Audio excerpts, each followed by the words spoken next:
ধর্মের নামে অধর্ম, এটাকে বোঝা উচিত। নাগ পঞ্চমীর দিনে সাপকে লক্ষ লক্ষ হিন্দু দাদারা গিয়ে, সনাতনী দাদারা গিয়ে কি করে, সেখানে গিয়ে দুধ দেয়, মানে দুধ দেয়। আচ্ছা বলেন তো, সাপকে দুধ খেতে পারে? সাপ দুধ খায়? সাপকে যদি জোর করে যদি দুধ খাইয়ে দেন, সাপ 7 থেকে 8 ঘন্টা জীবিত থাকবে, তারপরে মারা যাবে।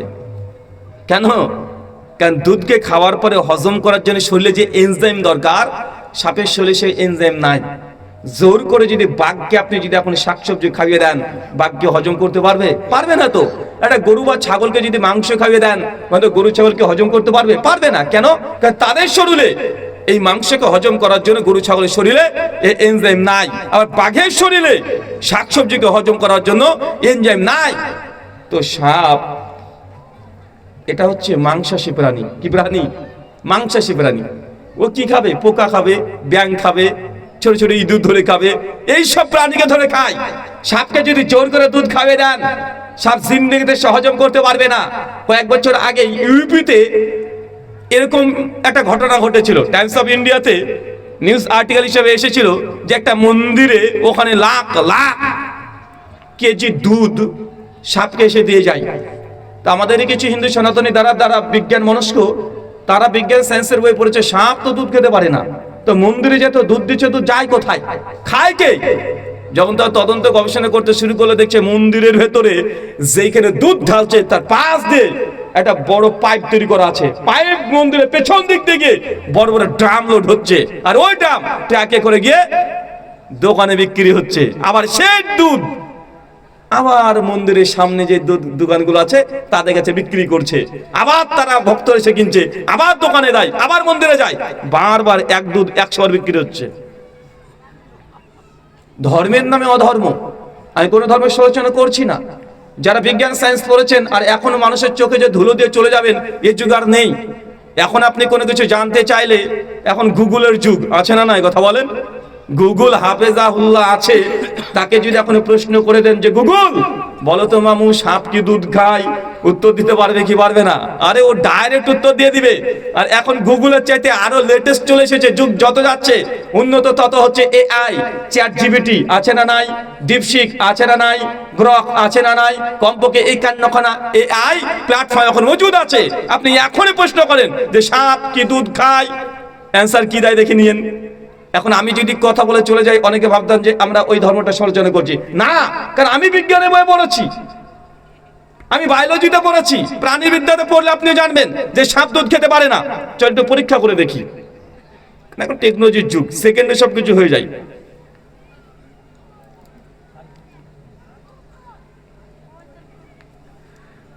চ্যাট জিপিটি হাফেজাহুল্লাহ, একে আমরা প্রশ্ন করি, চলেন কি বলে।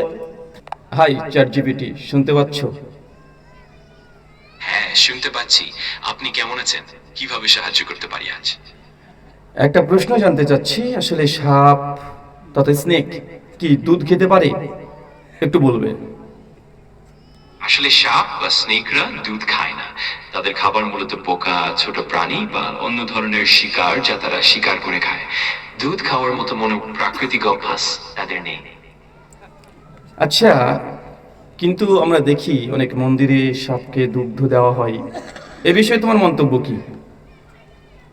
হ্যাঁ, এটা একটা প্রচলিত বিশ্বাস বা আচার যা কিছু সংস্কৃতি ও ধর্মীয় প্রথায় দেখা যায়। তবে বিজ্ঞানের দৃষ্টিকোণ থেকে দেখা গেলে সাপের জন্য দুধ উপকারী নয় এবং এটি তাদের স্বাস্থ্যের জন্য ক্ষতিকারক হতে পারে। এটা মূলত একটি ঐতিহ্যগত প্রথা যা অনেক সময় সংস্কৃতি এবং বিশ্বাসের উপর নির্ভর করে। আমি আর কি বলবো, এখন যদি বলেন যে চ্যাট জিপিটি এও মুসলমান হয়ে গেছে, তাহলে তো বিপদ, তাহলে তো বিপদ। এখন সাপ যে মাংসাশী প্রাণী, ও ব্যাঙ খায় তথা নন ভেজ খায়। এখন কেউ যে বলে সাপটা মুসলিম, কেন? ও নন ভেজ খায়। কারণ ভেজিটেরিয়ান হতে হবে, এটা নিয়ে আন্দোলন চলছে এখন, যে মাছ মাংস কিছু খাওয়া যাবে না। আন্দোলন চলছে না যে আমরা মানুষ জাতি, আমরা কেন আমরা শুধু শাকাহারি হব, মাছ মাংস খাওয়া যাবে না। আচ্ছা, যে খাচ্ছে খাক, সমস্যা নেই, কিন্তু জোর করে কাউকে চাপিয়ে দেওয়া এটা অন্যায়। এটা রুচির ব্যাপার, কে কি খাবে কে কি খাবে না এটা তার ব্যক্তিগত ম্যাটার। এমন কেউ যদি বলে যে না না এইসব জিনিসগুলো খাওয়া খুব খারাপ। তাহলে সাপ উনি তো ভগবান, উনি তো মাংসাশী প্রাণী, উনিও তো মাংস জাতীয় খাবারগুলো খায়, তো ওনাকে মুসলমান বানিয়ে দেবে নাকি কেউ? এটা তো উচিত হবে না, এর বুদ্ধিমানে কাজ হবে না। আমার কথা বলার উদ্দেশ্য এটা নয় যে আমি কোনো ধর্মকে নিয়ে টার্গেট করে সমালোচনা করছি। আমার মূল কথা হচ্ছে এইটা যে ধর্মের নামে অধর্ম অনেক জায়গাতে আছে। আপনাকে কিছুক্ষণ আগেই ইসলাম ধর্মে কিছু কুসংস্কার দেখিয়েছে না, যে মানুষ এটাকে ধর্ম মনে করছে, অথচ এটা ধর্মই না। এটা কোরআন হাদিসে কোনো প্রমাণই পাওয়া যায় না। ঠিকভাবে হিন্দু ধর্ম দাদাদের মধ্যে দেখা যায় এমন কিছু কুসংস্কার ঢুকে আছে যে বাস্তব বিজ্ঞান সায়েন্স প্রমাণ আপনি নিজে বয়ে পড়ছেন, তারপরেও কিছু মানুষকে দেখবেন সাপকে বা দুধ দিচ্ছে, আছে না নাই? আছে। এগুলো হচ্ছে ধর্মের নামে অধর্ম, এটা আপনার আবেগ, এটা ধর্ম নয়। এই ব্যাপারে ভগবান শ্রীকৃষ্ণকে একবার অর্জুন প্রশ্ন করেছিল কুরুক্ষেত্রের ময়দানে যুদ্ধক্ষেত্রে, যখন শ্রী অর্জুনের কাছে বিভিন্ন প্রশ্ন চলে এসেছে মাথায়, তখন কি করবে কি করবে না, কোনটা কর্তব্য কোনটা অকর্তব্য, কোনটা ধর্ম কোনটা অধর্ম, উনি নিজে বুঝতে পারছেন না। তখন অর্জুন শ্রীকৃষ্ণকে প্রশ্ন করেছিল যে কোনটা কর্তব্য কোনটা অকর্তব্য, কোনটা ধর্ম কোনটা অধর্ম, আমি কিভাবে বুঝবো? শ্রীকৃষ্ণজি তখন জবাব দিয়েছিলেন, কোথায়? শ্রীমদ্ ভাগবত গীতা অধ্যায় নম্বর 16 শ্লোক নম্বর 23 এবং 24 কি বলছে দেখেন, ইয়া শাস্ত্রবিধি মুসৃজ্য বর্ততে কামকরতাঃ না সুখম না সিদ্ধাম না বনাতি না পরম গতিম। হে অর্জুন, যারা শাস্ত্রবিধি, ইয়া শাস্ত্রবিধি, যারা ধর্মগ্রন্থকে ছেড়ে দিয়ে, শাস্ত্রকে ছেড়ে দিয়ে, মুসৃজ্য বর্ততে কামকরতাঃ, এগুলোকে পরিত্যাগ করে দে, কামকরতাঃ, মন যা চায় সেইভাবে ধর্ম করে, না সুখম না সিদ্ধাম না বনাতি না পরম গতিম, ওই ব্যক্তি কখনোই সুখ লাভ করতে পারে না, কখনোই মোক্ষ লাভ করতে পারে না, বৈকুণ্ঠ ধামে ওই ব্যক্তি কখনোই যেতে পারে না। কোন ব্যক্তি? যে ধর্মগ্রন্থকে ছেড়ে দিয়ে মন যা চাই, ধর্মগ্রন্থে নেই কিন্তু আমি ধর্ম পালন করছি, আমার মন চাচ্ছে তাই আমি করছি, প্রমাণ দেখে না, যে শাস্ত্রে কোনো প্রমাণ যে দেখে না, মনের মতো ইচ্ছা মতো যা মন চাই সেইভাবে পুজো জ্ঞান অর্জন জপ তপ করে, এ কখনোই মোক্ষ লাভ করতে পারবে না, বারবার পুনর্জন্ম চক্রে ফেসে যাবে। কার কথা এটা? কথা বলেন, কে বলছেন? এটা ভগবান শ্রীকৃষ্ণজি তিনি বলে দিয়েছেন। ঠিক একইভাবে আমাদের নবী সেম এই কথাটা বলেছেন আলাদাভাবে। শ্রীকৃষ্ণজি তিনি বলেছেন সংস্কৃতে, আর আমাদের নবী বলছেন আরবি ভাষাতে।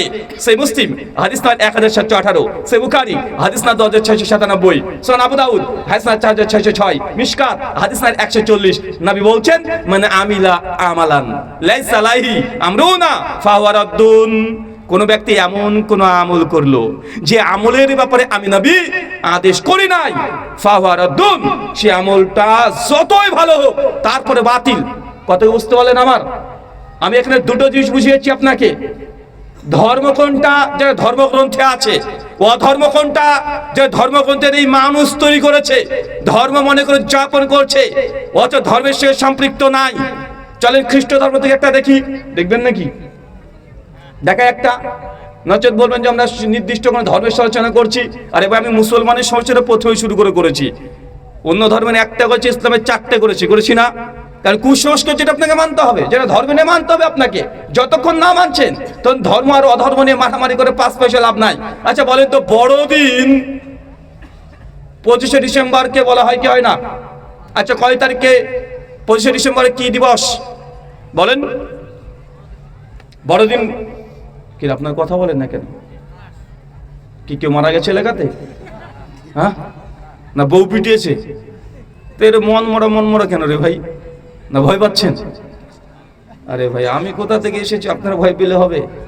শোনেন, আমি দাঙ্গা হাঙ্গামা লাগানোর জন্য আসিনি, আমি কিছু জ্ঞানমূলক কথা বলবো। আমার কথাই যদি কোনো ত্রুটি বিচ্যুটি ভুল ভ্রান্তি মনে করেন যে হয়েছে, আমার আলোচনার শেষে আমি 30 মিনিট আপনাকে সময় দেব। আমি যদি কোনো ভুল তথ্য দিই, আপনি এসে আমার ভুলগুলোকে খণ্ডন করেন, প্রশ্নোত্তরের সুযোগ পাবেন, ডাইরেক্ট প্রশ্ন করেন এবং আপনি আমার ভুল ধরেন। আমি এটাই চাই যে আমার ভুল আপনি এসে ধরেন, কারণ আমি একজন মানুষ, আমার দ্বারা ভুল হতে পারে কি পারে না? সুনানে তিরমিজি হাদিস না 2499, শেখ আলবানী শেখ সোহান সনদকে সহি বলছেন, আল্লাহ নবী বলছেন কুল্লু বানি আদম খাত্তাউন, প্রত্যেক মানুষ মাত্রই ভুল করবে, মানুষের বাচ্চা আদম সন্তান ওই ভুল করবে, তার দ্বারা ত্রুটি হতে পারে, 100% হবে। আরে ভাই আমি 1 ঘন্টা ধরে কথা বলে আমার ভুল হতে পারে না? কথা বলেন, আমি 1 ঘন্টা ধরে কথা বলবো, মানে আমার এক দু একটা ভুল হতে পারে না? আরে অবশ্যই হবে। আর এই জন্যই আপনাকে খাতা কলম নিয়ে বসে থাকতে হবে যে হুজুর কোন ভুলটা বলছে, টুক করে খাতা লিখে রাখেন। আচার্য শেষে প্রশ্ন উত্তরে আপনি আমার ভুলটা ধরেন, যে ধরতে পারবেন তাকে 500 টাকা দেবো ইনশাআল্লাহ। রেডি তো? আরে আপনি নিশ্চিত জানেন আমার দ্বারা ভুল হবে, কারণ আমি মানুষ না। আর নবী তো বলছে মানুষ মাত্রই ভুল হবে, ভুল হবে এটা নিশ্চিত। আর যার ভুল হয় না ও মানুষই না, ও কি? ও শয়তান। কেন? ও ভুল করলে স্বীকার করতে যায় না। ওই যে আল্লাহ যখন আদমকে বলেছিল যে তুমি ওই গাছের কাছে যাবে না, নবী আদম চলে গেল, যাওয়ার পর বুঝতে পারলো এটা তোমার অন্যায় হয়ে গেছে। শেষে আল্লাহ রব্বানা যালামনা আনফুসানা, হে আমার রব আমি ভুল করেছি, অন্যায় করেছি, জুলুম করেছি, তুমি ক্ষমা করো ক্ষমা করো ক্ষমা করো, কেঁদে যায়। আর আল্লাহ যখন ইবলিসকে বলে তুই সিজদা কর, কেন সিজদা করব? হ্যাঁ কেন করব? মাতব্বরি করছে, ভুল করেছে কিন্তু ভুলের স্বীকার করে না। কে? কথা বলেন, ইবলিস, শয়তান। আর ফেরেশতাদের দ্বারা ভুল হবেই না, কারণ তাদের মধ্যে ওই সফটওয়্যার আল্লাহ দেয়নি, তাদের মধ্যে সফটওয়্যার নেই যে তারা ইচ্ছাকৃত ভুল করবে বা ভুল করবে না, এই সফটওয়্যার তাদের মধ্যে নেই। তো শোনেন, আমাদের তার ভুল হতেই পারে। চলেন, আচ্ছা 25শে ডিসেম্বরকে কি বলা হয়? বড়দিন উদযাপন করা হলো না? 25শে ডিসেম্বরকে বড়দিন গোটা বিশ্ব জগতে পালন করা হচ্ছে। আচ্ছা চাচা, আমার একটা প্রশ্নের উত্তর দেন তো আপনারা। ডিসেম্বর মাস শীতকাল ছিল না গরম ছিল? এতে মাত্র 20টা দিন আগে ডিসেম্বর মাস চলে গেল, শীতকাল ছিল না? কোন শীত, 11, 12, 13 ডিগ্রি তাপমাত্রা চলছিল। এখন তো মোটামুটি ঠান্ডা কমে গেছে, সেই সময় তো আরো ভয়ঙ্কর ঠান্ডা ছিল। তো 25শে ডিসেম্বর সেই সময় কোন ঠান্ডা। আচ্ছা, শীতকালে দিন ছোট হয় না বড় হয়? ডিসেম্বর মাসে দিন ছোট ছিল না বড় ছিল? শীতকালে দিন ছোট হয়, রাত হয় বড়, রাত বড় হয় না? তো 25শে ডিসেম্বর দিন ছোট না বড়? ভালো করে দেখেন, 25শে ডিসেম্বর দিন ছোট হবে না বড় হবে? আরে 25শে ডিসেম্বর সবচেয়ে ছোট দিন, কিন্তু খ্রিস্টানরা বলছে বড় দিন, পালন করছে। এতে তারা কেক কেটে খাচ্ছে কি খাচ্ছে না? তার মানে বুঝতে হবে, এটা স্পষ্টভাবে প্রমাণিত যে জিজাস ক্রাইস্ট কোশ্চিনকালে কখনোই তিনি শীতকালে জন্মগ্রহণ করেছে এর কোনো প্রমাণ, এই গরমে জন্মগ্রহণ করেছে এটা প্রমাণ পাওয়া যায়। আপনাকে কয়েকটা প্রমাণ দিলে আপনিও বুঝতে পারবেন। আচ্ছা, বাইবেলের মধ্যে একটা শ্লোক আছে, মানে verse, gospel of look chapter 2 verse number 8। যেই দিন মারিয়াম তিনি গর্ভে সন্তান ধারণ করেছেন, বাচ্চা প্রসব করেছেন, সেই সময়তে তিনি বেথলেহেমে তিনি চলে গেলেন। যাওয়ার পরে জিজাস ক্রাইস্ট তারা ঈসাকে একটা জবের পাত্রের মধ্যে রেখে দিলেন। বাইবেলের বর্ণনা, তার চতুর্পাশে ভেড়া রাত্রিবেলাতে ঘোরাঘুরি করছিল। আচ্ছা বলেন তো, ডিসেম্বর মাস কনকনে ঠান্ডা, এই সময়তে পৃথিবীর কোন এক মা, ও যতই জালেম হোক, যতই জল্লাদ হোক, কনকনে ঠান্ডা। আরে ইন্ডিয়াতে তো 11-12 টেম্পারেচার, আরে বেথলেহেমে ডিসেম্বর মাসে কমপক্ষে 2-3 ডিগ্রি টেম্পারেচার, মানে এত কনকনে ঠান্ডা। গভীর রাত্রিতে কোনো মা তার সন্তানকে এইভাবে একটা জবের পাত্রের মধ্যে রেখে দিয়ে যেতে পারে? তার মানে কি, এই সময়টা শীতকাল ছিল না, গরম হলে প্রয়োজন মধ্যে রাখতে পারে। আর ওই সময়তে রাত্রিবেলাতে ভেড়াগুলো চরাচর করছিল, চতুর্দিকে ঘুরে বেড়াচ্ছিল। কোশ্চিনকালে কোনোদিন বেথলেহেমে সে ঠান্ডার সময় রাত্রিবেলাতে কোনো গরু ছাগল রাত্রিবেলাতে কোনো মালিক সে বাইরে বের করে না। তবে গরম হলে করে কি করে না? করে কি করে না? গরম হলে করে। অতএব এখান থেকে বোঝা যায় যে জিজাস ক্রাইস্ট তথা ঈসা নবী তিনি কখনো কোনোদিন ডিসেম্বর মাসে জন্মগ্রহণ করেনি, কিন্তু গোটা খ্রিস্ট বিশ্ব তারা এই ডিসেম্বর মাসকেই তারা বড়দিন পালন করছে, জিজাস ক্রাইস্টের জন্মদিন পালন করছে। করছে কি করছে না? আরে কোরআন মাজিদে ইঙ্গিত আছে, সূরা মারিয়াম খুলে দেখেন, সূরা 19 আয়াত নাম্বার 28। আল্লাহ সুবহানাহু ওয়া তাআলা জানাচ্ছেন, যখন মারিয়াম পুরো প্রেগনেন্ট, বাচ্চা প্রসব হবে, এই যন্ত্রণা যখন চলে আসছে, আল্লাহ তখন বলছে মারিয়াম তুমি যাও এই খেজুর গাছের কাছে যাও, আর খেজুর গাছের গোড়াটাকে একটু নাড়া দাও, পাকা পাকা খেজুর পড়বে, ওই খেজুর তুমি খেতে শুরু করে দাও। চাচা, এলাকাতে খেজুর গাছ আছে? দেখেছেন তো নাকি? আচ্ছা, পাকা খেজুর, খেজুর পাকে কখন? শীতকালে না গরমকালে? শীতকালে পাকছে এখন। আর কোরআন মাজিদ কি বলছে? যখন ঈসা নবী জন্মগ্রহণ করেছে সেই সময় পাকা খেজুর গাছ থেকে পড়ছে। তার মানে নিঃসন্দেহে ডিসেম্বর মাস নয়, নিঃসন্দেহে শীতকাল ছিল না গরমকাল ছিল। এইগুলো প্রমাণ থেকে বোঝা যায় যে ঈসা নবী জিজাস ক্রাইস্ট কোনোদিন তিনি ডিসেম্বর মাসে 25 জন্মগ্রহণ করেনি। ডিসেম্বর তো দূর কি বাত, উনি শীতকালে জন্মগ্রহণ করেনি, উনি এপ্রিল মে জুন এই সময়তে জন্মগ্রহণ করেছে। কেন গোটা বিশ্বের খ্রিস্টান তারা 25 ডিসেম্বর পালন করছে কি করছে না? তারা পালন করছে। আমি এটাকেই বলছি ধর্মের নামে অধর্ম। মানুষ যেটাকে ধর্ম মনে করছে আসলে সেটা ধর্ম নয়। ধর্ম যেটা সেটা কোরআন বা হাদিসে মুসলমানদের জন্য আছে, আর হিন্দু দাদার জন্য তাদের গীতা অথবা বেদ উপনিষদে আছে, আর খ্রিস্টানদের জন্য বাইবেল বা তালমুদ এইসব গ্রন্থগুলোতে আছে। কিন্তু আমরা আজকে কেউই এই ধর্মগুলোকে পালন ধর্মগ্রন্থ দেখে করি না, আমরা মানুষকে দেখে দেখে ধর্ম পালন করছি। আপনার যদি উদাহরণ দিতে যায় হাজার উদাহরণ দেওয়া যাবে। কিছু কিছু সময় দেখবেন আমাদের প্রতি একটু অভিযোগ যে মুসলমান এরা কট্টর, খুব কট্টর, এ যাকে দেখে কাফের বলে দেয়। আর কাফের মানে খারাপ। প্রচার হচ্ছে না খুব যে মুসলমান ব্যতীত সবাইকে কাফের বলে। আর কাফের মানে যে কি, আর সে অভিযোগ তো সেও জানে না। আচ্ছা কাফের মানে কি জানেন? কাফের এসেছে, এর বাংলা অনুবাদ যদি করেন সত্যকে লুকানো। কাফের মানে কি? সত্যকে লুকানো, ছুপিয়ে দেওয়া, লুকিয়ে দেওয়া। কোন এক বিশ্বাসকে যদি কেউ বিশ্বাস না করে, জানা বোঝার পরে ডিসএগ্রি করে দেয়, ইগনোর করে দেয়, মানতে চায় না, তখন তাকে বলা হয় কাফের, মানে একটা অবিশ্বাসী, আনবিলিভার। কিন্তু মুসলমানদের প্রতি অভিযোগ আছে না নাই যে মুসলমান আমাদের হিন্দু বা খ্রিস্টানদেরকে কাফের বলছে? কাফের মানে খুব খারাপ মানুষ তাই মনে করে। না রে ভাই, কাফের মানে খারাপ মানুষ এমনটা নাই। কাফের মানে অবিশ্বাসী। যেহেতু আপনি আল্লাহকে বিশ্বাস করছেন না, যেহেতু আপনি ইসলামের কোরআন মাজিদকে বিশ্বাস করছেন না, আপনি অবিশ্বাসী। এটা আরবি করলে হয় কাফের, ইংরেজি করলে আনবিলিভার। তো এটাকে খারাপ কিছু মনে করলেন আপনি? শুধু কি অমুসলিমকে কাফের বলা হয়? কোরআন হাদিসে মুসলমানকেও কাফের বলা হয়েছে একাধিক জায়গাতে। কিভাবে? সে মুসলিম করলেন 263 নম্বর হাদিস। আল্লাহ নবী বলছেন, তাবরানী মুজাল কবির হাদিস 859, নবী বলছেন, মান তারাকা সালাতা মুতাম্মাদান ফাকাদ কাফারা। যে ব্যক্তি ইচ্ছাকৃত নামাজকে ত্যাগ করে দিল ও কাফের হয়ে গেল।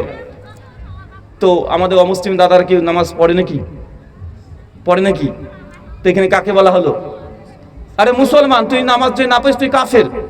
তো কাফের মানে এটা অবিশ্বাসী। মানে আপনাকে বোঝানো হচ্ছে না যে আপনি কোনো মানে খারাপ কিছু, এমন কিছু গুন্ডা ভেলেন, এমন কিছু বোঝানো হচ্ছে না। কিন্তু আমাদের মুসলিমদের প্রতি বারবার এই অভিযোগটা আসে।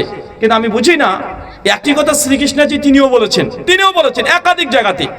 যদি কেউ ভাগবত গীতা পড়ে, আমরা শুধুমাত্র আরবি ব্যবহার করছি, এটা সংস্কৃত আছে, যে কেউ গীতা পড়লে এই শ্লোক পেয়ে যাবেন। শ্লোক পড়বো একটা, চলেন। শ্রীমদ্ ভাগবত গীতা অধ্যায় 7 শ্লোক নম্বর 14 এবং 15 শ্রীকৃষ্ণজি কি বলছেন দেখেন। দেবী হেসা গুণাময়ী মায়া মায়া দুরতয়াঃ মামেব প্রপদ্যন্তে মায়ামে তং তরান্তিতে নমঃ দুষ্কৃতিনাং মূঢ়াঃ প্রপদ্যন্তে নরাধমাঃ মায়া প্রহুদ্জ্ঞানাঃ অসুরাং ভাবস্মৃতাঃ। বাংলা মানে করলে ভাবা অর্থ হবে এইটা, যেটা শিল প্রভুপাদ তিনি অনুবাদ করেছেন ভাগবত গীতা যথাযথে। যে ব্যক্তি ভগবান শ্রীকৃষ্ণকে ঈশ্বর হিসেবে পালন করে না, ঈশ্বর হিসেবে মানে না, তাকে হচ্ছে নমাং দুষ্কৃতিনাং মূঢ়াহা। এরা হচ্ছে দুষ্কৃতি, মূঢ়াহা, এরা মূর্খ। অসুরাং ভাবস্মৃতাহা, এটা হচ্ছে অসুর স্বভাবের। কে বলেন তো? বুঝেননি মনে হয়। আমরা মুসলমানরা যখন বলছি যে আল্লাহকে মানে না সে কাফের, তা আমাদের অনেক অমুসলিম দাদারা বলছে যেটা আমাদের ধর্মকে বা আমাদেরকে খারাপ বললো, তারা এটাকে খারাপ মনে করছে না। কিন্তু একই কথা শ্রীকৃষ্ণ যে তিনিও বলেছেন, যে শ্রীকৃষ্ণকে ঈশ্বর মানে না, নমাং দুষ্কৃতিনাং মূঢ়াহা, এই ব্যক্তি হচ্ছে নমাং দুষ্কৃতি, হচ্ছে দুষ্কৃতি, মূঢ়াহা এর হচ্ছে মূর্খ, অসুরাং ভাবস্মৃতা হচ্ছে অসুর স্বভাবের। তো আমরা মুসলমানরা কি কখনো শ্রীকৃষ্ণকে ভগবান মানি, ঈশ্বর মানি? তা আমরা তো মানি না। তাহলে আমাদেরকে তিনি কি অসুর বললেন না? আমাদেরকে অসুর বললেন কি বললেন না? আমাদেরকে মূর্খ তিনি বলেছেন কি বলেননি? আমাদেরকে দুষ্কৃত বলেছে কি বলেনি? তো এই কথাগুলো যদি আমরা এখন গীতা থেকে তুলে যদি আমি হিন্দু ধর্মে সচেতন করতে শুরু করে দিই, দেখেন যে শ্রীকৃষ্ণকে মানে না তাকে বলা হয়েছে অসুর। তা আমরা তো মুসলমান শ্রীকৃষ্ণকে মানি না, তা আমরা কি অসুর? তখন আমরা যদি প্রতিবাদ করি, বা এই প্রতিবাদ কি যৌক্তিক হবে? না। ঠিক আমাদের হিন্দু দাদারও বোঝা উচিত যারা ইসলামে বিশ্বাস করে তারা কাফের। এখন তার অর্থ এ নয় যে কাফের উদ্দেশ্য দিয়ে আপনাকে খারাপ কিছু বলা হলো। কাফের মানে ইসলামে আপনি বিশ্বাস করেন না, আনবিলিভার, অবিশ্বাসী। যে কৃষ্ণকে বিশ্বাস করে না সে অসুর। একই তো ব্যাপার হলো। হিন্দু ধর্ম মারাত্মক ভাবে বলেছে, সে বিষয়টা আমরা বলতে চাচ্ছি না। শোনেন, এই কথাগুলো বলার উদ্দেশ্য এটা হিন্দু মুসলমানের মধ্যে ভ্রাতৃত্ব নষ্ট করা না। আমার উদ্দেশ্য হিন্দু দাদার ইসলামকে বুঝুক, আর মুসলমান তারা হিন্দু ধর্মটাকে একটু বুঝুক। যখন তারা দুটো ধর্মকে প্যারালালি বুঝতে শুরু করবে, অটোমেটিকই যারা ধর্মকে নিয়ে রাজনীতি করে হিন্দু মুসলমানের মধ্যে দ্বন্দ্ব দিয়ে মারামারি তৈরি করে দিয়ে তারা ভোট ব্যাংকের জন্য কিছু কাজ করতে যাচ্ছে, তাদের উদ্দেশ্য বুঝে নিলে মুসলমান হিন্দু তারা কখনো কোনোদিন দ্বন্দ্বের মধ্যে যেতে পারে না। পারে কথা বলেন? আরে না রে ভাই, ব্রিটিশকে হিন্দু মুসলমান একসঙ্গে মেরে 190 বছর ভারতবর্ষে তারা রাজত্ব করেছিল। হিন্দু মুসলমান একসঙ্গে লড়াই করে দেশ থেকে তারাই নেই। কথা বলেন? তারই আছে। এখন যদি নতুন করে আমাদেরকে আবার পরিচয় দিতে হয় নতুন করে, এটা অনর্থক আমার কাছে মনে হয়। চলেন, একটা প্রশ্ন কি জানেন? সে প্রশ্ন হচ্ছে, মুসলমানরা যখন তালাক দিই আমরা, এই তালাকটাকে সমাজে খুব খারাপ ভাবে দেখা হয় কি হয় না? তালাককে খারাপ ভাবে দেখা হয় না, মানে খুবই খারাপ, নিকৃষ্ট মনে হয়।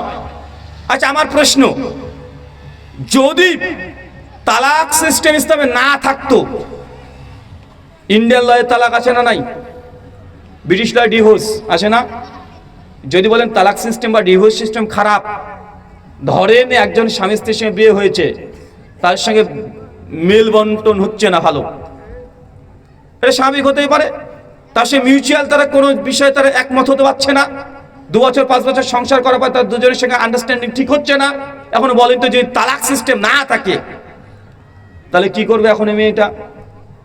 আপনি নিজেকে দেখে চিন্তা করে দেখেন, আপনার মেয়ের বিয়ে দিয়েছেন অমুক একটা ছেলের সঙ্গে, আপনার মেয়েকে প্রতিদিন মদ খেয়ে সে পেটায় মারে, আর আপনি যদি বলেন তো স্বামী যতই খারাপ হোক, স্বামী হচ্ছে ভগবান, তার সেবা কর, তার পায়ের তলে পড়ে থাক, ভাই এটা কি যৌক্তিক হলো? কথা বলেন, এটা কি নৈতিক হলো? এটাকে মেয়েটার উপরে আপনি কি ন্যায় করলেন? না, ইসলাম তালাক সিস্টেম দিয়েছে। তবে হ্যাঁ, ওই যে আপনি একবারে 3 তালাক দিয়ে দিলেন, 3 তালাক হয়ে গেলে ব্যাপারটা এমন না। ইসলাম কোরআন যে তালাকের সিস্টেম শিখিয়ে দিয়েছে, আপনি কোরআন মাজিদ খুলে যদি যে কোনো পৃথিবীর মানুষকে পড়ে শুনিয়ে দেন, আপনাকে কেউ বলতে পারবে না যে তালাকের সিস্টেম খারাপ। এবং তালাক এত সুন্দর সিস্টেম, কোরআন মাজিদ উঠিয়ে দেখেন, সূরা বাকারা 230 নম্বর আয়াত থেকে 234 নম্বর আয়াত পর্যন্ত।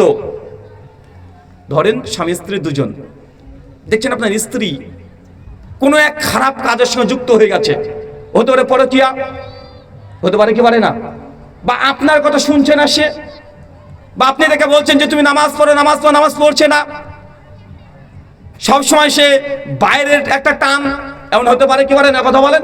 পারে, এটা স্বাভাবিক, ন্যাচারাল। ইসলাম তখন বলছে, সূরা বাকারা 230 নম্বর আয়াত খুলে দেখেন, যে প্রথম দিলে তাকে তালাক দিবেন, ব্যাপারটা এমন না। কি করতে হবে? আপনার স্ত্রীকে বুঝাতে হবে। আল্লাহ কোরআনে বলছে তাকে সুন্দরভাবে বুঝাও।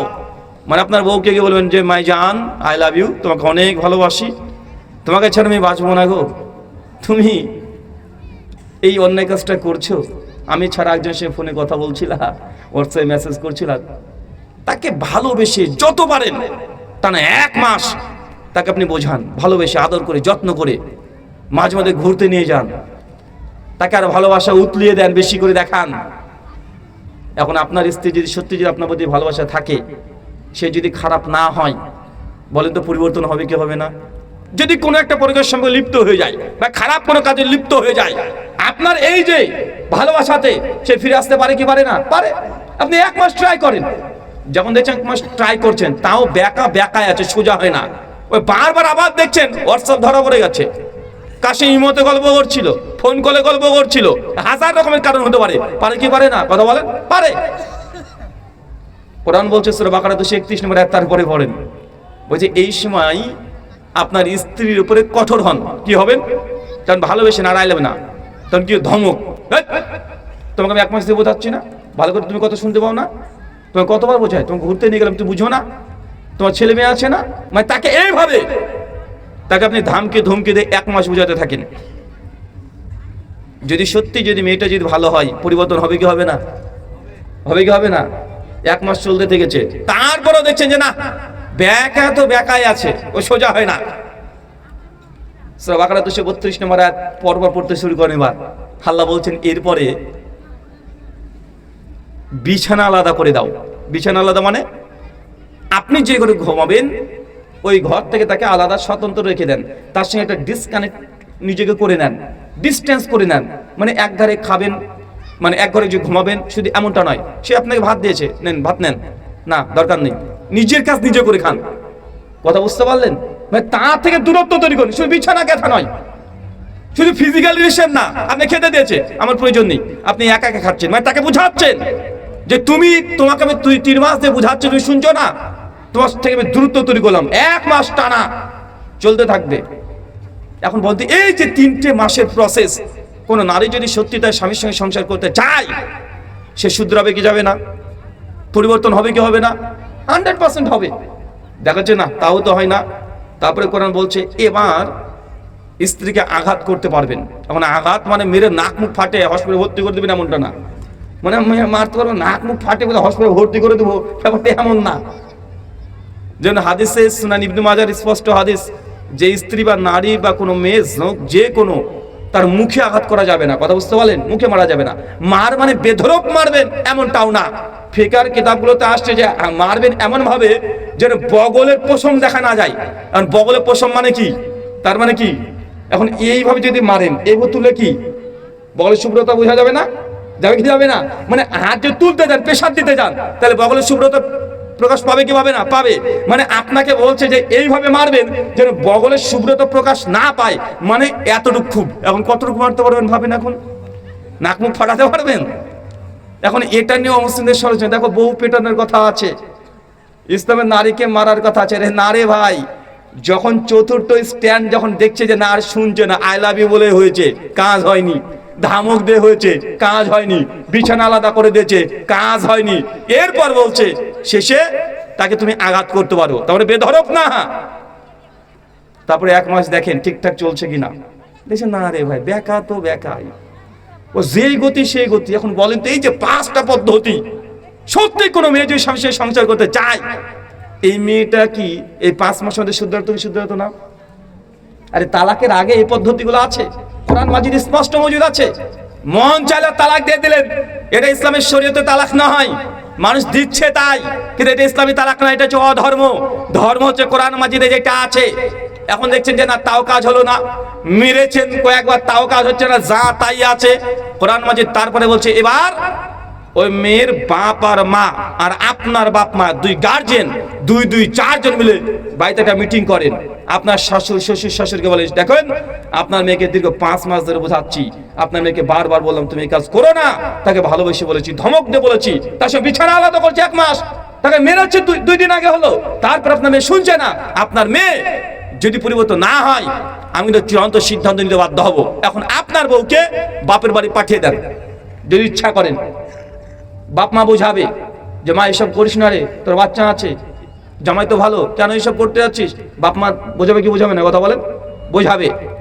এখন বোঝানোর পরেও যদি মেয়ে যদি বলে এবার দরকার নেই তোর ভাত খাবো না, এখন কি করবেন? কি করবেন বলেন? কোরআন এবার বলছে তালাক দাও, এবার কি দিতে হবে? এবার কি আসবে? এবার হচ্ছে তালাক মানে ডিভোর্স। তালাক মানে কি? বিচ্ছিন্ন হওয়া। আর তালাক মানে কি? বিচ্ছিন্ন হওয়া, ডিভোর্স হয়ে যাওয়া, বিবাহকে বিচ্ছিন্ন করে দিচ্ছেন। তো এতগুলো শর্ত তালাক দেওয়ার পূর্বে আছে, কিন্তু হঠাৎ করে আপনি বলে দেন তালাক এই জিনিসটাই খারাপ। আরে ভাই জিনিসটা খারাপ না, যখন কোরআন মাজিদ পড়বেন, যেন হাদিসগুলো পড়বেন, নবীর যুগে কিভাবে তালাক হতো, নবী কিভাবে বিবাহ বন্ধনকে অটুট রাখার জন্য তিনি পরামর্শ দিতেন, হাজার হাজার ঘটনা কোরআন হাদিসে পাওয়া যায়।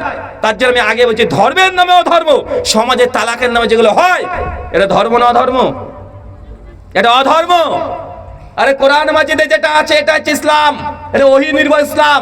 তার জন্য সমাজে অমুসলিম যারা আছে তারাও তালাক প্রথাকে নিয়ে নিন্দা করে, কি করে না? তারাও তালাক প্রথাকে নিয়ে নিন্দা করে। তারা মনে করে ইসলামে এই জিনিসটা নারীদের সম্মানকে হানি করেছে। আরে নারীদের সম্মান হানি নয়। অনেক অমুসলিমরা এটাও জানে না, পুরুষের যেমন তালাকের অধিকার আছে, নারীর অধিকার আছে। কি খোলা, কি নাম ওটাকে বলা হয়? ইসলামে বিবাহকে বিচ্ছিন্ন করার 5টা পদ্ধতি আছে। আমরা শুধু তালাকই মনে করি না, 5টা পদ্ধতি আছে। 1, তালাক, এটা পুরুষের ক্ষমতা, পুরুষের পাওয়ার। 2, নারীর অধিকার আছে, ওটা তালাক বলে, এটাকে বলে খোলা। নারীর যদি তার স্বামীর সঙ্গে সংসার করতে মন না চায়, স্বামী যদি জুয়ারি হয়, বেনামাজি হয়, গালিগালাজ দেয়, পেটায়, বেধড়ক মারে তার স্ত্রীকে, নারী যে কোনো মুহূর্তে ওই 3 মাস 4 মাসে দরকার নাই, নারীটা সহজ ডাইরেক্ট গিয়ে ইসলামী আদালতে খোলার আবেদন করতে পারে যে আমার স্বামী বেধড়ক মারছে, অনেক সহ্য করেছি, বা আমার স্বামী বেনামাজি, অথবা আমার স্বামী জোয়ারি, বা আমার স্বামী সে পরকীয়া সম্পর্কে লিপ্ত আছে, আমি চেষ্টা করেছি, আমার স্বামী শুধরায়নি, আমি খোলা নিতে চাচ্ছি। যেদিন খোলা চাইবে ওই দিনই খোলা হয়ে যাবে। আরে পুরুষের জন্য তো একটা প্রসেস আছে 3 মাস, আরে নারীর জন্য ডাইরেক্ট। কিন্তু আমাদের সমাজে জানেই না। এই যে অমুসলিমরা এটা কি বলে, অমুসলিমরা কি মনে করে, এটা অমুসলমানরা মনে করে যেটা শুধু ইসলামের না পুরুষকে অধিকার দেওয়া হয়েছে, আর ইসলামের নারীকে অধিকার দেওয়া হয়েছে, নারীদের সহজ, পুরুষের জন্য কঠিন। কারণ তালাক আপনি যে কোনো সময় দিতে পারবেন এমনটাও না, তালাক দেওয়ার সিস্টেমও আছে। মানে আপনার স্ত্রী হাইজ মানে মেন্স অবস্থায় আছে, ওই সময় যদি তালাক দেন তালাক হবে? বলেন, ঋতুস্রাব অবস্থায় তালাক হবে না। আবার তালাক দিয়েছেন, 1 মাস আপনাকে অপেক্ষা করতে হবে। ডাইরেক্ট আজকে পরপর বললেন যে তালাক তালাক তালাক 3 তালাক। আর আমাদের সমাজে আছে তালাক দিতে গিয়ে তো শুধু মানে বউকে তালাক দেয় না, বউর মাকেও তালাক দিয়ে দেয়। তালাক তো মানে রাগে, তালাক তোকে তোর কিছু বলে তালাক, 1 তালাক 2 তালাক 3 তালাক 1000 তালাক, তোকে তালাক, তোর মাকে তালাক, তোর বাপকে তালাক। আছে না ভাইজান? শোনেন, যখন তালাক দিচ্ছেন সেই সময়তে স্ত্রী যখন ঋতুস্রাব থেকে পবিত্র হবে, পবিত্র হওয়ার পরে কোনো সহবাস করা যাবে না, এই সময়তে একটা তালাক দিতে হবে। তারপরে আগামী ঋতুস্রাব পর্যন্ত অপেক্ষা করতে হবে। আর এর মধ্যে যদি ফিজিক্যাল রিলেশন করে ফেলেন তাহলে কি হলো, কি হয়েছে? যদি আপনি যদি ফিজিক্যাল রিলেশন করে ফেলেন এর মধ্যে, আর এই 1 মাসের মধ্যে যদি মনে করেন যে না আমি বউটাকে রাখতে চাই, রেখে দিতে পারেন, আপনার বউ বিচ্ছিন্ন হবে না। কিন্তু সমাজে যেহেতু আমাদের মুসলমানরাও এই মশালাগুলো জানে না, অমুসলমানের কাছে ভুল বার্তা চলে যায়, তারা মনে করে ইসলামের এই বিধানগুলো খারাপ মনে করছে, কি করছে না? করছে। আল্লাহ সুবহানাহু ওয়া তাআলা আমাদের মুসলিম ও অমুসলিমকে এই বিধানগুলো জানার, ইসলামের সৌন্দর্য জানার তুমি তৌফিক দান করো, আমিন। সম্মানিত সুধী, ধর্মের নামে অধর্ম। একটা প্রশ্ন করি আপনাদেরকে, আচ্ছা বলেন তো দাজ্জালের কয় চোখ কানা? বলেন, জোরে বলেন। আরে বল রে ভাই। 1 চোখ কানা? আচ্ছা, কোন চোখ? কোন চোখ?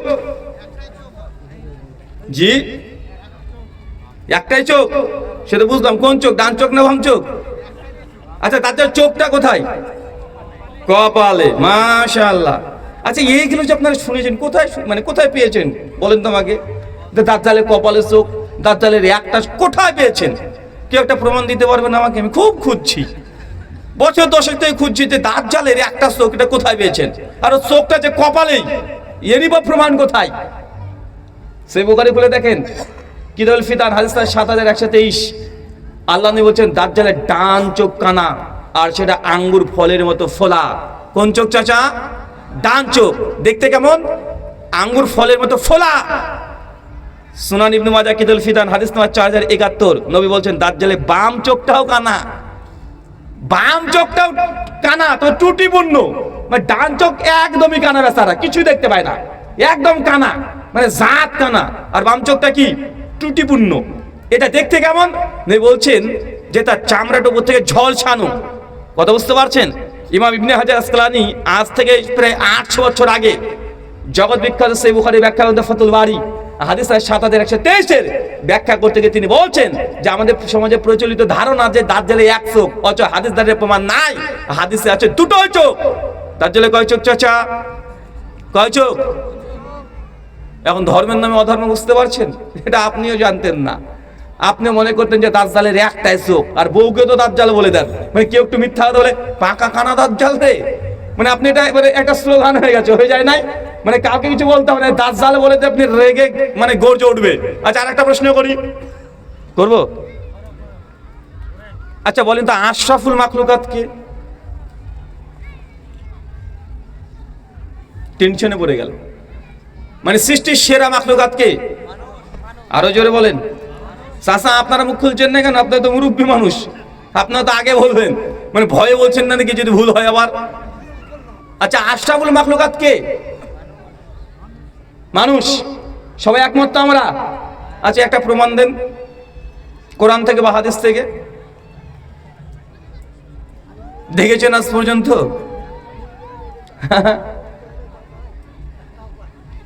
আচ্ছা, মানুষ যদি আসল মাখলুকাত হয়, আমার প্রশ্ন, ফেরাউন মানুষ ছিল কি মানুষ ছিল না? বলেন এই মালটা আসল মাখলুকাত আল্লাহর? বলেন ফেরাউনকে আল্লাহর আসল মাখলুকাত? নমরুদ, হামান, আবু জাহেল, আবুল আহাব, উদবা, সাইবা, বলেন সবগুলো আসল মাখলুকাত? এ তো সবগুলোই মানুষ, মানুষ না? কথা বলেন না মনে হয়। তো আপনি ফেরাউনকে কি আসল মাখলুকাত বলবেন আপনি চাচা? বলতে পারবেন?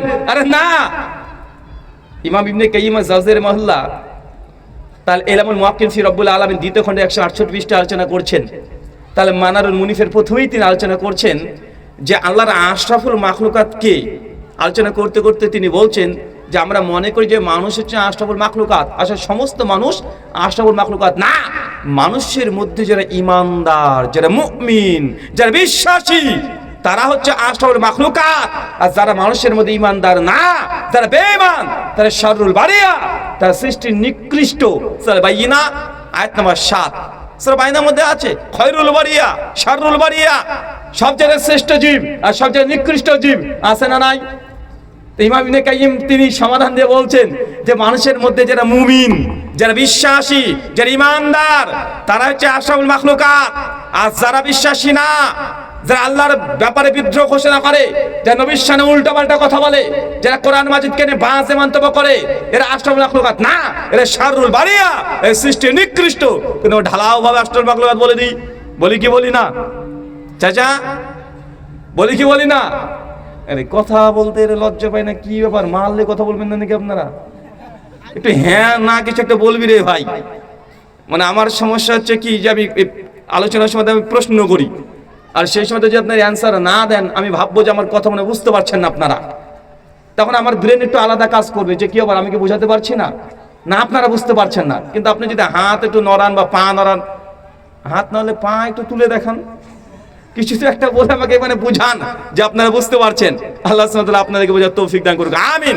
সম্মানিত সুধী, আপনাকে এতগুলো কথা বলার উদ্দেশ্য হচ্ছে এটাই যে ইসলামী কনসেপ্টে ধর্মের নামে অধর্ম আমরা যে সমস্ত বিষয়গুলোকে বলতে যাচ্ছি, এই ফল কথা এটাই কোরআন মাজিদ বা হাদিসে যা আছে ওটা শেষ কথা। কারণ অনেকের মধ্যে প্রশ্ন হতে পারে, হুজুর এই যে মিলাদ হচ্ছে, কিয়াম হচ্ছে, বা নামাজ শেষে মুনাজাত হয় নাকি? হ্যাঁ, তবে হয়। এখন আপনারা বলতেন যুক্তি দিয়ে, দেখেন এগুলো খারাপ কি, ভালোই তো। হাত তুলে আল্লাহ চাইছে, খারাপ কি দেখলেন?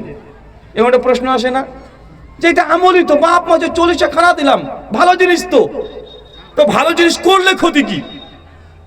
আচ্ছা চাচা, আপনারা প্রত্যেক দিন কত রাকাত ফরজ নামাজ পড়েন? সবাই 17 তো? আচ্ছা জুমার দিন জুমা কয় রাকাত পড়েন? 2 রাকাত। আচ্ছা আমি যদি আপনাকে বলি যে আজ আগামী জুমাতে আমি খুতবা দেব ফ্রিতে, আর 4 রাকাত জুমার নামাজ পড়াবো, আমার পেছনে কে কে নামাজ পড়বেন? এটা হাত তোলেন তো। কেন রে ভাই? নামাজ তো ভালো কাজ না, কি পড়বেন না আপনারা? নামাজ পড়বেন না কেন? ভালো কাজ তো, কেন পড়বেন না? আরে কি বলে ভালো কাজ নামাজ না? আরে ভাই 2 রাকাত তো আমি জানি, 4 রাকাত পড়লাম, ক্ষতি কি? আবার ভুল নামাজ পড়া ভুল, লোকে মারবে রে তোকে, ওই তো নামাজ পড়া ভুল দেয় বলছে। হ্যাঁ চাচা, নামাজ পড়া নামাজের দলিল নাই। আরে গোটা কোরআনের পৃষ্ঠে পৃষ্ঠে নামাজ, আকিমিস সালাত, নামাজ পড়, নামাজ পড়, নামাজ পড়। আরে বুখারী, মুসলিম, আবু দাউদ, তিরমিজি, ইবনে মাজাহ, নাসাঈ, দারমি দারি করতে যা হাদিস তুলবেন, কিন্তু সালাত বলে অধ্যায় আছে, তো নামাজ পড়ার কোনো ফজিলত নেই? নামাজ তো গোটা ইসলামী নামাজ। কারণ কেউ যদি জুমার দিনে 4 রাকাত নামাজ পড়ে, আমি যদি পড়াতে চাই, আপনারা পড়বেন না কেন? আমাকে একটা যুক্তি দেন, দলিল দেন, প্রমাণ করেন, কেন পড়বেন না? কি নামাজ পড়ার কথা হাদিসে নাই? 4 রাকাত নাই কেন? আরে ভাই বৃহস্পতিবার তো 4 রাকাতে জোর করি, আবার সেটা আলাদা আলাদা হবে কেন রে ভাই? নামাজ পড়তে ভালো কাজ। আরে নবী বৃহস্পতিবার 4 রাকাত পড়ছেন, বুধবারে 4 রাকাত পড়ছেন, মঙ্গলবার, সোমবার, শনিবার সব 4 রাকাত পড়ছেন প্রত্যেক দিন। জুমার দিন ওটা 4 রাকাত পড়ে দেন। হ্যাঁ আরে ভাই ভালো কথা, সমস্যা কথা, খুতবা একটু 2 মিনিট কমিয়ে দেন, 2 রাকাত নামাজ পড়িয়ে দেন। হ্যাঁ দেখেন আপনারা যা উত্তর দিচ্ছেন, এগুলো উত্তরগুলো দিয়ে কি হচ্ছে রে ভাই? এটা খুতবা 5 মিনিট কমিয়ে দেন, 2 রাকাত নামাজ বেশি পড়ে পড়েন। ভালো কাজ তো নামাজ পড়া। আরে প্রতিদিনই 4 রাকাতই পড়ি জোহরের সময়তে। আজকে জুমার দিন কি এমন আশা হয়ে গেল আজকে আমাকে 2 রাকাত পড়তে হবে? এখন এই কেউ যুক্তি দিয়ে যদি বলে 4 রাকাত জুমার নামাজ পড়বো, নামাজ পড়া ভালো কাজ না খারাপ কাজ? ভালো কাজ। কিন্তু কেউ জুমার দিন যদি 4 রাকাত পড়ে, নামাজ হবে না বাতিল? নেকি হবে না গোনা হবে? হ্যাঁ নামাজ পড়ে গোনা বলে কি রে ভাই? আচ্ছা চাচা ধরুন 6টা 12 মিনিটে ইফতারের সময়, কয়টা? 6টা 12 মিনিটে মসজিদ থেকে আজান হয়ে গেল। এখন সবাই ইফতার করেছে, আর কেউ যদি একজন বলে আমি অত পেটুক নাকি রে, স্যার আমি দেখিয়ে দিচ্ছি 6টা না রাত 12টার দিকে ইফতার করছে, বলেন তো রোজা হবে না বাতিল? কেন? ও তো ভালোই করেছে, খারাপ প্রমাণ করেন না খারাপ? ও 6 ঘন্টা এক্সট্রা রোজা রেখেছে অতিরিক্ত, আল্লাহকে পাওয়ার জন্য ভয় করে। আরে আপনার জন্য 6 ঘন্টা বেশি রেখেছে, তো এটা ভালো কাজ না খারাপ কাজ করেছে? আবার খারাপ কাজ, লোকে মারবে রে ভাই তোকে, তুই উল্টা পাল্টা উত্তর দিস কে? আরে ও তো ভালো কাজ করেছে, ভালো কাজ করেনি? ভালো কাজ। এখন এইভাবে কেউ যদি রোজা রাখে, রোজা হবে না বাতিল? বাতিল হবে না? আচ্ছা এইভাবে রোজা রাখলে নেকি হবে না গোনা হবে? গোনা হবে। কেন? কারণ এটা কোরআন বা হাদিস দ্বারা প্রমাণিত নয়। তুমি যতই ভালো করো, যে কোরআন হাদিসে যদি প্রমাণ পাওয়া না যায়, ওটা যতই ভালো হোক তারপরে ভালো না। আচ্ছা 1 রাকাত যখন নামাজ পড়ে সিজদা কয়বার দেন? সিজদা পড়বার 2 বার দিই না? আচ্ছা রুকু করা খারাপ কাজ না ভালো কাজ? এবার যদি কেউ যুক্তি দিয়ে বলে যে আজকে পরপর টুকটুক করে 2টা রুকু দিয়ে দিই, হ্যাঁ কেন? আর রুকু দেওয়া খারাপ কাজ নাকি রে ভাই? কোরআনে কত জায়গাতে রুকু বলছে যে রাকে তুমি রুকু করার সঙ্গে রুকু করো, রুকু করো, রুকু করো। রুকু করলে সেই মুসলিম 1800 নম্বর হাদিস নবী বলছেন, কেউ যখন রুকু করে তার পা থেকে শুরু করে শরীরে যত গুনাহ সাগীরা আছে সবগুলোকে আল্লাহ কাঁধ পর্যন্ত তুলে রেখে দেয়, সিজদা দেয়, তার গুনাহগুলো নিচে ঝরে চলে যায়। তো রুকু দেওয়া ভালো কাজ না খারাপ কাজ? মানে আপনি যদি বলেন আজকে আমি গুনাহটা একটু বেশি করে দিয়েছি, আজকে পরপর 2টা রুকু মেরে দেবো, গুনাহটা পড়ে যায়, এখন 2টা রুকু দিলে নামাজ হবে না বাতিল? কথা কি আমার বুঝতে পারছেন? এই উদাহরণগুলো আপনাকে দিয়ে বোঝানোর আমি চেষ্টা করলাম। এইটা মানুষের মধ্যে একটা কমন ভুল ধারণা যে ভালো কাজ, মিলাদ নেই, খারাপ কি হয়েছে? খারাপ তো কিছু হয়নি, মানুষকে তো খাওয়িয়েছে। আরে লাইলাতুল কদরে এই শবে বরাতের রাত্রিতে নামাজই তো পড়েছে, মিরাজের রাত্রিতে নামাজই পড়ছে, নবীজির আগমন শুভেচ্ছা স্বাগতম করার জাসনে জুলুস করছে, ভালো কাজই তো। কিন্তু এগুলো কেন ভালো নয়? যেহেতু কোরআন সুন্নাহ দ্বারা প্রমাণিত নাই, তাই যতই ভালো হোক সেটা ভালো হিসেবে পরিগণিত ইসলামে হয় না। এই গোটা আলোচনা ফল কথা ধর্মের নামে অধর্ম, ধর্ম ওইটাই যেটা কোরআনে আছে, যেটা হাদিসে আছে, আর অধর্ম ওইটাই যেটা কোরআন হাদিসে নাই কিন্তু মানুষ করছে। এটাকে আমাদের ভাষায় বলি আমরা বেদাত। কি বলি কথা বলেন? ইসলামিক কনসেপ্টে কি বলি আমরা? এটা বেদাত। যখনই কোনো হুজুর ফতোয়া দিয়ে দিবে যে এই আমলটা বেদাত, তখন ওই আমলটা করার দরকার নাই। ওই আমলটা যদি করেন তাহলে গুনাহের চান্স আছে। দেখতে ভালো হতে পারে, যদি আমি এখন বলি নফল নামাজ পড়া ভালো কি ভালো না? নফল নামাজ নবী বলছে সে বুখারী হাদিস, কেউ যদি ওযু করে 2 রাকাত নফল নামাজ পড়ে তার অতীতের সমস্ত গুনাহ আল্লাহ, গুনাহ সাগীরা আল্লাহ ক্ষমা করে দেয়। এই হাদিস জানা আছে না? এটা বুখারী মুসলিমের টনটনে সহিহ হাদিস। কারণ বাবার ক্ষমতা নেই হাদিসকে যে প্রমাণ করা, একদম 2 রাকাত নামাজ পড়লে তার অতীতের গুনাহ আল্লাহ সুবহানাহু ওয়া তাআলা ক্ষমা করেন। এখন আমি যদি আপনাকে বলি অতএব আজকে এই মসজিদ শেষে 2 রাকাত জামাতে নামাজ পড়ে তারপরে বাড়ি যাব, জামাতে এটা নিয়মিত করে নিলাম, আচ্ছা আমার পেছনে নামাজ পড়বেন? কেন পড়বেন না? এই নামাজে খারাপ কি দেখলেন? যদি আপনি বলেন যে না পড়বো না, তা আমি যদি বলি কেন পড়বেন না, আপনি বলবেন বেদাত। আমি যদি এটা যে বেদাত তার দলিল দাও। কারণ কিছু মানুষ আছে না, এই যে মুনাজাত করা যাবে না, তো দলিল কোথায়? আল্লাহ যদি কোথায় নিষেধ করেছে মুনাজাত করা যাবে না ফরজ নামাজে পড়ে, দলিল কোথায়? তো এখন যদি আমি এখন বলি যে এই মসজিদ শেষে 2 রাকাত জামাতে নামাজ পড়বো, কোনো মানুষ আপনারা পড়তে চাইবেন না, কিন্তু আমি যদি বলি নবীর নিষেধ কোথায় করেছে, আপনি কেন আপনার বাপ কি খুঁজে পাবে হাদিসে? কেন পাবেন না? কারণ এই মালটা তো আজকে আমি তৈরি করেছি, এই সিস্টেমটা আজকে আমি তৈরি করে দিলাম, তো এই নিষেধকে হাদিসে থাকবে কথা বলেন না? এটা তো আমার তৈরি করা। আরে হাদিসে যদি থাকতো তাহলে কি আর বেদাত হতো? তাহলে জাত হয়ে যেত রে ভাই, ওটা বেদাত হতো না। মানুষকে আমরা এতটুকু বুঝাতে পারিনি। অমুসলিম তো দূর কি বাত, মুসলমানই Islamic concept, Islamic theology, Islamic philosophy, ইসলামী রসুল, নীতিমালা, এগুলো মুসলমানরা অনেকে বুঝতে পারে না। এই জন্যই আজকে অমুসলিমরা ইসলামকে নিয়ে সুযোগ পেয়ে যায়। আল্লাহ সুবহানাহু ওয়া তাআলা বুঝার তৌফিক দান করে, আমিন। জি, প্রশ্ন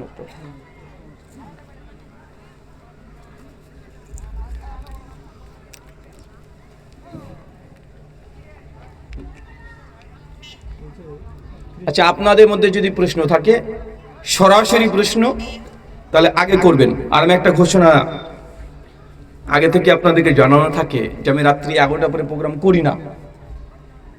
যেগুলোতে কোন উন্নতি কল্পে, বিশেষ করে মাদ্রাসা, সেখানে 11:30 লাস্ট, তারপরে আমি যাই না। আর এটা আমার প্রোগ্রাম যখন নেই তখন আমার শর্তই থাকে এটা, আমি কত টাকা কন্ট্যাক্ট এটা করি না যে আমাকে এত টাকা দিতে হবে, এই কন্ট্যাক্ট আমার হয় না। পশ্চিমবাংলা বুকে আজ পর্যন্ত প্রায় 11 বছর আলোচনার ময়দান আছি, কেউ বলতে পারবে না ইনশাআল্লাহ যে আমি 1 টাকা চেয়েছি কখনো। আমার সঙ্গে কন্ট্যাক্ট কি হয়, সময়, যে রাত্রি 11টার মধ্যে প্রোগ্রাম শেষ করতে হবে। আর যদি মাদ্রাসা হয়, যেহেতু উন্নতি কল্পে, তার যদি 30 মিনিট আমি এক্সট্রা দিয়ে দিই, 11:30, এরপরে না, এটা আমার থাকে। কিন্তু তারপর আমি দেখি যে আমরা আপনাদেরকে যত সহজ করে দিই, আপনারা আমাদের সঙ্গে ততটাই কড়া করে ফেলেন। কেন রে ভাই? আমাদের তো অন্য কোনো ডিমান্ড নাই। মুর্শিদাবাদ থেকে আপনাদের এখানে বাড়ির দূরত্ব প্রায় 320 কিলোমিটারের কাছাকাছি, আপ ডাউন করলে প্রায় 640, 650 কিলোমিটার। আপনারা মুর্শিদাবাদ মনে করে ফারাক্কা, আরে ফারাক্কা থেকে আমার বাড়ির দূরত্ব 160 কিলোমিটার। বা জঙ্গিপুর মানুষ মনে করে, মানে যখন জলঙ্গি মানুষ মনে করে জঙ্গিপুর, আর জলঙ্গিপুর থেকে আমার বাড়ির দূরত্ব 130 কিলোমিটার। কথা বুঝতে পারলেন? তো আপনাদের সঙ্গে ভালোবাসি, এই জন্য আসা, নিজে খরচ করে চলে এসেছি। আপনি যে টাকা পয়সা না দেন, আপনাকে বলবো না যে আপনি টাকা পয়সা দিলেন না কেন। কথা বুঝতে পারলেন? তবে টাইমটাকে মেনটেন করেন। টাইম যতক্ষণ পর্যন্ত মেনটেন না করবেন, এই টাইমের উপর অনেক কিছু নির্ভর করে। আলোচনা আমাদের প্রত্যেককে বোঝার তৌফিক দান করুন, আমিন। দ্রুত। খ্রিস্টান ব্যক্তি বিভিন্ন রোগের চিকিৎসা করেন। চিকিৎসার নিয়ম আদিবাসী ভাষায় গান করেন এবং সে গানের তালে রোগীদেরকে নাচায় এবং মাঝে মাঝে যিশুর নিকট সাহায্য প্রার্থনা করেন। এমন নিয়মের চিকিৎসা করার বিধান কি? একজন খ্রিস্টান পাদ্রী আছেন, পাস্টার, তিনি বিভিন্ন অসুস্থ ব্যক্তিদেরকে বিভিন্ন ভঙ্গিমাতে, বিভিন্ন ভাষাতে গান বা কথা বলে বা যিশুর কাছে প্রার্থনা করে রোগের চিকিৎসা করে। এ বিষয়ে কি বলবেন? শোনেন, জিজাস ক্রাইস্টের নাম করে অন্ধকে ভালো করে দেওয়া, বা কোনো মানুষের 10 বছর ধরে পায়ে ব্যথা, একটু হাত বুলিয়ে দিয়েছে, একটু মালিশ করেছে, ভালো করে দিয়েছে, এটা খ্রিস্টানদের বহুত প্রাচীন পুরাতন কাল থেকে তারা এই টেন্ডেন্সি নিয়ে গোটা বিশ্বে তারা এই কাজগুলো করে। তো আমি সেই জন্য বলেছিলাম, একজনকে যদি সত্যি এত অলৌকিক কোনো ক্ষমতা বা মিরাকল যদি থাকে বা সাইন যদি থাকে, তাহলে করোনার সময় কি করছিল? বরং খ্রিস্টান বিশ্ব যেগুলো, ওইসব জায়গাতে করোনা ভাইরাসের আক্রান্ত সবচেয়ে বেশি হয়েছে না? সেই সময় পাদ্রীগুলো ছিল কোথায়? কিছু হুজুর আছেন, আমাদের মৌলবি আছে, ওরাও দেখুন তাবিজ দিয়ে সব ঠিক করে দেয়, আছে না নাই? এই হুজুর আর পাদ্রী দুটোই সমান। তো হুজুরের যদি তাবিজে যদি এতই কাজ হয়, তো হসপিটালগুলো কি করে বন্ধ করে দাও? কথা বুঝেননি মনে হয়। এটা এই পাদ্রীরও ব্যবসা, এই হুজুরেরও ব্যবসা। কিছু ঠাকুর পণ্ডিত আছে দেখবেন, জ্যোতিষী 24 ঘন্টায় কাজ হয়ে যাবে, না হলে পুরো টাকা আনন্দবাজার পত্রিকার 2য় পৃষ্ঠাতে ভরি ভরি জ্যোতিষীর নাম লেখা থাকে কি থাকে না? মাত্র 72 ঘন্টায় বশীকরণ জ্যোতিষী। এ ভণ্ড না? আরে লোকের মেয়েকে কেউ পটিয়ে পালিয়ে নিয়ে আসতে হবে, এর জন্য বশীকরণ 72 ঘন্টা, 3 দিনে কাজ না হলে ওই জ্যোতিষী ও নাকি টাকা ফেরত দেবে। তন্ত্র শাস্ত্র বিদ্যা এগুলো করে। শোনেন, এগুলোতে কাজ হয় না তা না, কাজ হয়, কাজ হয়। সূরা বাকারা 102 নম্বর আয়াত, নবী সুলাইমানের ঘটনা পড়বেন। জাদুবিদ্যা, কালো ব্ল্যাক ম্যাজিক, এটার অস্তিত্ব আছে, এটা নাই তা না। কিন্তু কেউ যদি এই ব্ল্যাক ম্যাজিক শিখে, ইসলাম বলেছে ওই ব্যক্তি কুফরি করেছে। কি করেছে? কুফর করেছে, সে কাফের হয়ে গেছে অলরেডি। ইসলামী রাষ্ট্র যদি হয় তাকে মৃত্যুদণ্ড দিবে। কি কথা বলেন? মৃত্যুদণ্ড। কালো জাদুতে কাজ হয় না তা না, তাই কোনো মৌলভী সাহেব হোক, কোনো হিন্দু পণ্ডিত হোক, আর কোনো যদি পাদ্রী হোক, সে যদি অলৌকিক কোনো কাজ করে, এটা অধিকাংশ ক্ষেত্রেই ব্ল্যাক ম্যাজিক সাহায্য নেয়। বদ আত্মা, খারাপ আত্মা, জিন শয়তান এদের সাহায্য নেয়। সাহায্য নিয়ে এইসব কাজগুলো করে থাকে, তাদের কাছে সহযোগিতার জন্য যাবেন না। আরে জিজাস নিজেই বলেছে, গসপেল অফ ম্যাথিউ 13 অধ্যায় 24 অধ্যায় 24 নম্বর ভার্স, যিশুর কাছে কিছু শিষ্যরা এসে বলছেন, ইহুদের এসে বলছে যে প্রভু আমাদেরকে কিছু অলৌকিক কাজ দেখান, অলৌকিক কোনো কাজ দেখান। যিশু বলছেন যে তোমরা পাপী আর ব্যভিচারী জাতি, তোমরা শুধু অলৌকিক কাজই দেখতে চাও। আর বিশ্বাসী তো সে যে অলৌকিক কোনো কাজ ছাড়াই এমনি ঈমান আনে। আর আমাদের খ্রিস্টান ভাইদের মধ্যে এটা খুব বেশি লক্ষ্য করা যায় যে তারা শুধুমাত্র এই ভালো করে দিলাম, এই করে দিলাম, ওই করে দিলাম, হালেলুয়া করে চিৎকার মানে শুধু। এগুলো অনার্থক, এগুলো কুসংস্কার। মুসলমান তাদের কাছে যাবেন না, শিরকে আকবার হবে। আল্লাহ নবী স্বয়ং তিনি বলছেন, মান তাওয়াল্লাকা তাইমাদান ফাকাদ আশরাকা, কেউ যদি তাবিজও ঝুলায় সে কি করেছে? শিরক করেছে।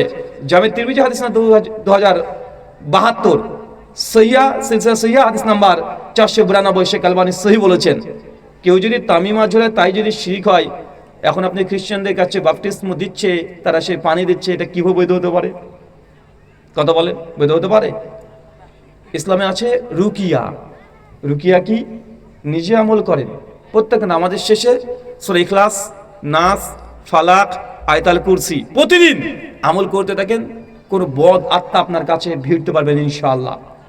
প্রত্যেক দিন যদি ঘুমানোর আগে যদি সূরা বাকারার শেষ 2 আয়াত যদি পড়ে নেন, হাতটাকে সামনে রাখবেন, সূরা ইখলাস একবার, 3 বার, সূরা নাস 3 বার, সূরা ফালাক 3 বার, পরপর 3 বার ফু দিবেন। তারপরে গোটা শরীর থেকে মাথা পর্যন্ত যা আছে পুরো একদম শরীরটাকে মাসা করে নেবেন। ওই হাতটাই আপনার বাচ্চা শিশু আছে যে পড়তে পারে না, তাকে মাসা করে দিবেন। এরপর বসে বসে আয়াতুল কুরসি একবার, সূরা বাকারার শেষ 2টা আয়াত 285, 286 নম্বর আয়াত, এই 2টো আয়াত পড়বেন। পড়ার পরে বিছানাতে আপনি ঘুমিয়ে যান ইনশাআল্লাহ।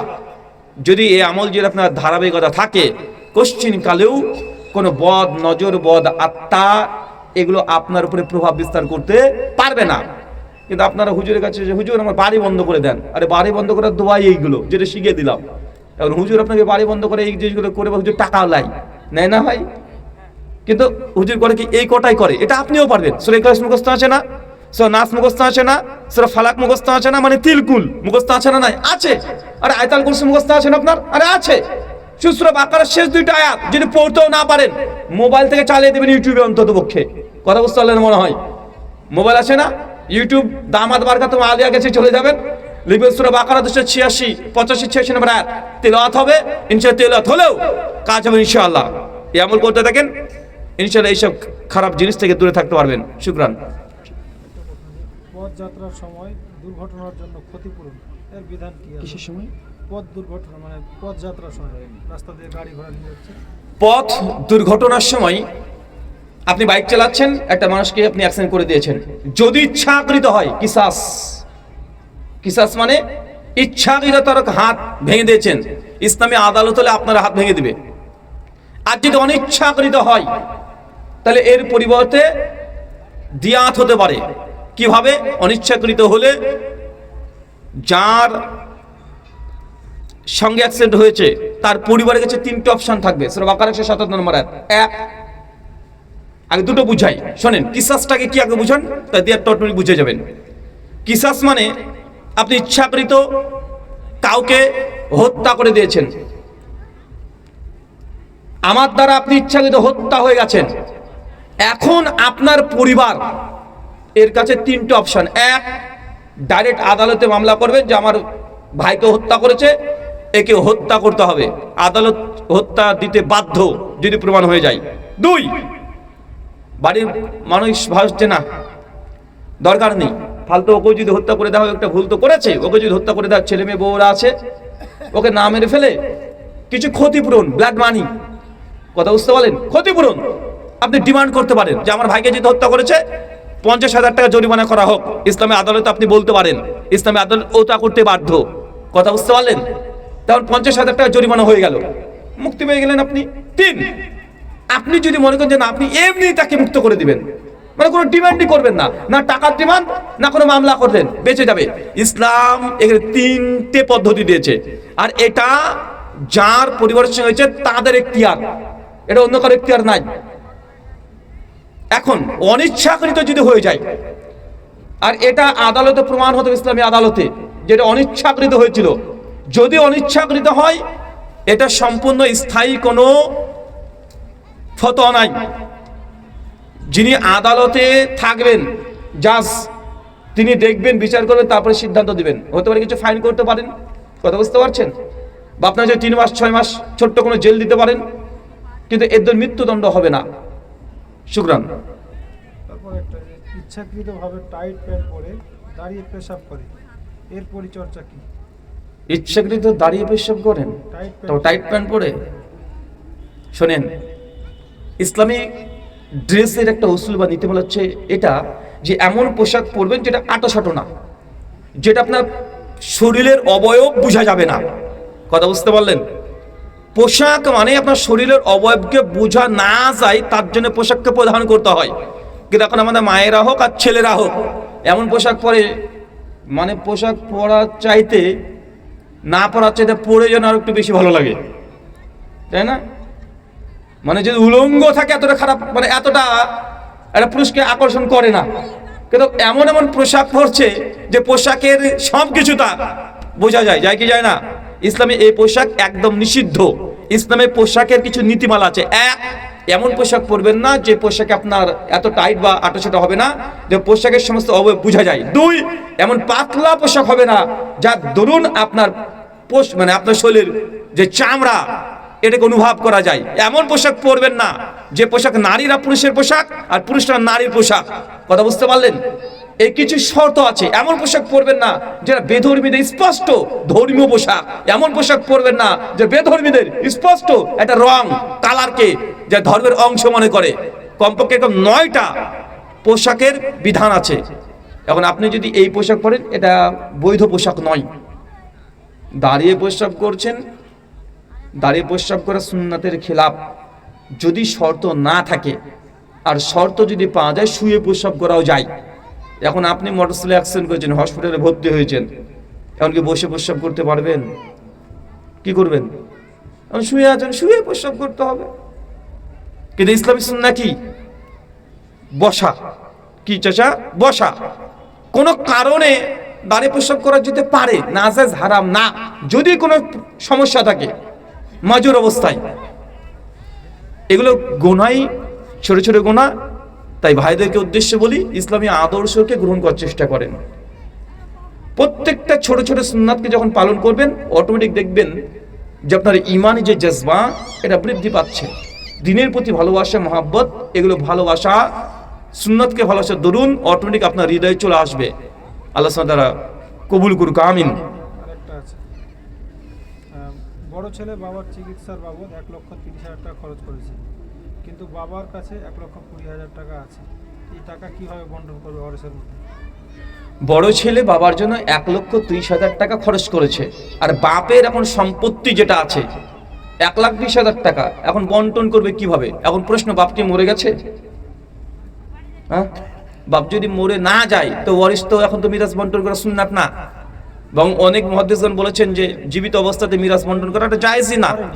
মরেনি, জীবিত আছে, তাহলে সম্পূর্ণ সম্পত্তিতে বন্টন করতে পারবে না। সর্বোচ্চ 1/3 রেখে বাকি সম্পত্তির মালিক যা ইচ্ছা তাই করতে পারে। কথা বুঝতে পারলেন? মানে আপনি বাপ, আপনি জীবিত অবস্থা থাকা অবস্থাতে করে সম্পত্তি আপনি ডোনেট করতে পারবেন না, না ছেলেকে, না মেয়েকে, না রাষ্ট্রকে, না কোনো প্রতিষ্ঠানে পারবেন না। কতটুকু পারবেন? 3/2 পর্যন্ত আপনি কোনো মাদ্রাসাতে এমনি দিয়ে দিতে পারেন, বা ছেলে মেয়ের মধ্যে মেয়ের সমান ভাগ করে দিতে পারেন। জীবিত অবস্থায় ছেলে মেয়েকে যদি দিতে চান সমানই দিবেন। কথা বোঝেন মনে হয়?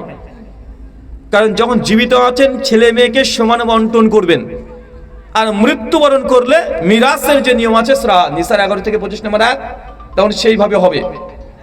কিন্তু একজন আপনি সম্পত্তির মালিক বলে জীবিত অবস্থায় সম্পূর্ণ সম্পত্তি কারোর নামে লিখে দিবেন, জায়েজ নয়, একদম হারাম। যে নিজের ছেলের নামে লিখেন তবুও হারাম। কথা কি বুঝতে পারলেন? বা নিজের ছেলে মেয়ে আছে কিন্তু আপনি কোনো মাদ্রাসাকে দিয়ে দিলেন বেশি নেকির আশায়, গুনাহ কাবিরা হবে।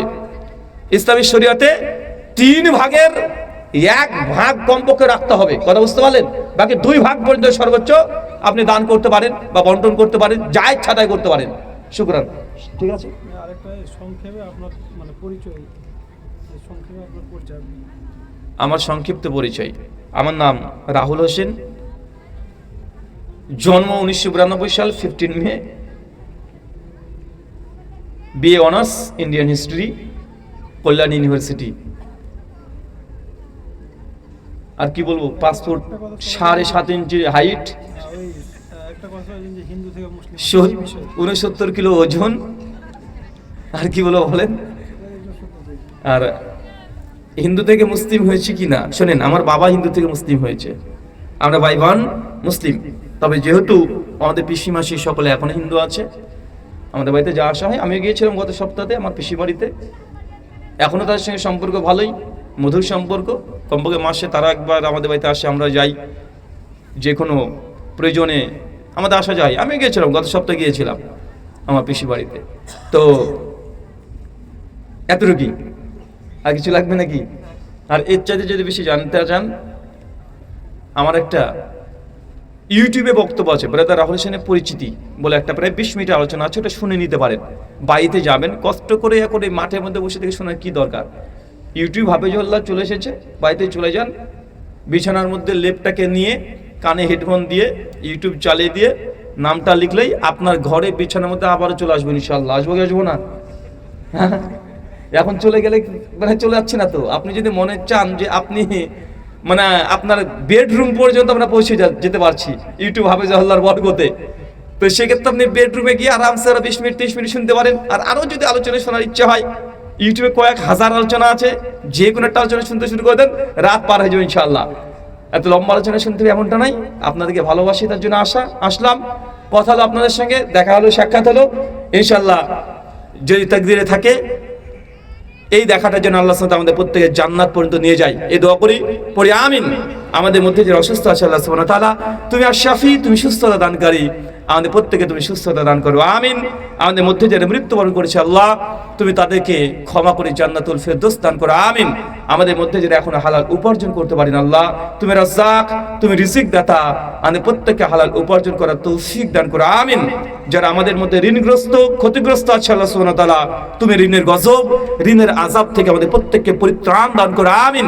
এই বলে আজকের মতো আলোচনা প্রশ্নোত্তর দোয়া শেষ করলাম। ওয়া মা আলাইনা ইল্লাল বালাগ, সুবহানাকা আল্লাহুম্মা ওয়া বিহামদিক ওয়া আশহাদু আল্লা ইলাহা ইল্লা আনতা আস্তাগফিরুকা ওয়া আতুবু ইলাইক। আসসালামু আলাইকুম ওয়া রাহমাতুল্লাহি ওয়া বারাকাতুহু।